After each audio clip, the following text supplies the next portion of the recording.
আছি আমাদের সকালের সংবাদে, সঙ্গে আছি আমি ঈশিতা রহমান। চলে যাচ্ছি পুরো সংবাদে। কিছুক্ষণ আগে পাওয়া খবরে জানা গেছে, চট্টগ্রাম বন্দরে জাহাজের ক্রেন দুর্ঘটনায় কন্টেনারের নিচে চাপা পড়ে একজন নিহত ও দুজন চীনা পরিদর্শক আহত হয়েছেন। আজ সকালে বিদেশি পরিদর্শক নিয়ে বন্দরের কার্যক্রম দেখার সময় ক্রেন ছিঁড়ে এই দুর্ঘটনাটি ঘটে। এতে নিহত ব্যক্তির নাম হাসান মোর্শেদ এবং চীনা পরিদর্শক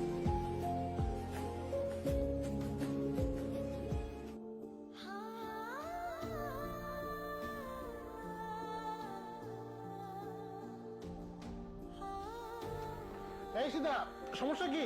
আমরা তো লাইভে আছি। সাহস করে সবার সামনে হাঁটু গেড়ে প্রপোজ করতে পারবেন?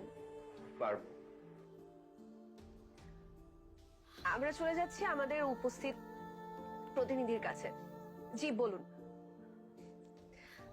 কবে ফিরছেন? আমার বিকালে ফ্লাইট, বিকালে